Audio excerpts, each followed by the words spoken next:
Tungsten சுரங்க விவகாரத்தில் தமிழக அரசும் முதல்வர் ஸ்டாலினும் உண்மையை மூடி மறைக்க முயற்சிப்பதாக எதிர்க்கட்சித் தலைவர் எடப்பாடி பழனிசாமி விமர்சித்துள்ளார். இது தொடர்பாக அவர் தெரிவித்த கருத்துக்களை மணி டாக்ஸ் பகுதியில் பார்க்கலாம்.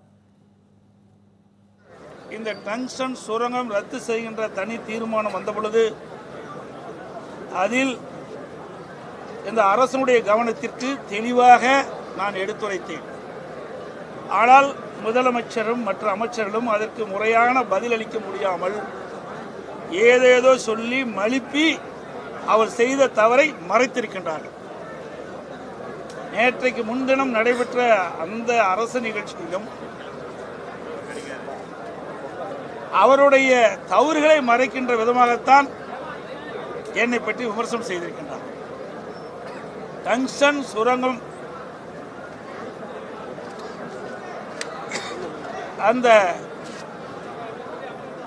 கனிம வள திருத்தச் சட்டம் 2023 நாடாளுமன்றத்திலே கொண்டு வந்த பொழுது திராவிட முன்னேற்ற கழக எம்பிக்கள் ஒருவர் கூட இதை எதிர்த்து பேசவில்லை. அதோடு டங்ஸ்டன் சுரங்கம் அமைக்கக்கூடிய திருத்தச் சட்டம் நிறைவேற்றிய பிறகு மாநில அரசாங்கம், திரு ஸ்டாலின் தலைமையில் இருக்கின்ற அரசாங்கம், நீர்வளத்துறை, அந்த துறையின் மத்திய அரசு கடிதம் எழுதப்படுகிறது.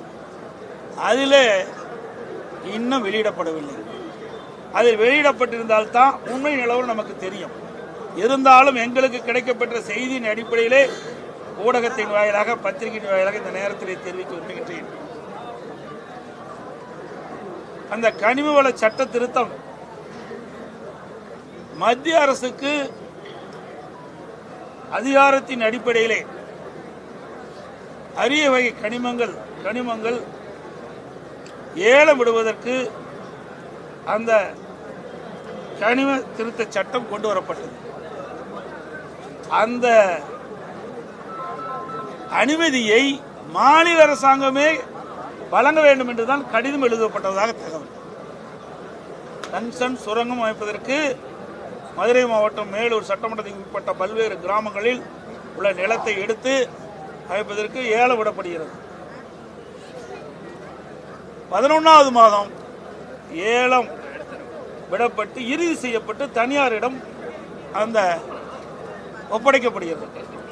அதுவரை 10 மாத காலமாக தமிழ்நாடு அரசு இந்த டங்ஸ்டன் சுரங்கம் அமைந்தால் அந்த பகுதியில் இருக்கின்ற மக்கள் பாதிக்கப்படுகிறார் என்ற செய்தியை மத்திய அரசுக்கு தெரிவிக்கவில்லை. இந்த ஒப்பந்தம் இறுதி செய்யப்பட்ட விவரம் மதுரை மாவட்டம் மேலூர் பகுதியில் இருக்கின்ற பல்வேறு கிராமங்கள் இருக்கின்ற அந்த சுரங்கம் அமைக்கக்கூடிய பகுதியில் இருக்கின்ற மக்கள் எல்லாம் கொதித்தெழுந்து போராட்டம், சாலை மறியலில் ஈடுபட்ட பிறகுதான் அரசாங்கம் வேறு வழி இல்லாமல் திரு ஸ்டாலின் அவர்கள் பாரத பிரதமருக்கு கடிதம் எழுதி அதன் மூலமாக மத்திய சுரங்க அமைச்சரத்துக்கு இதை ரத்து செய்ய வேண்டும் என்று கடிதத்தை அனுப்பியிருக்கின்றனர்.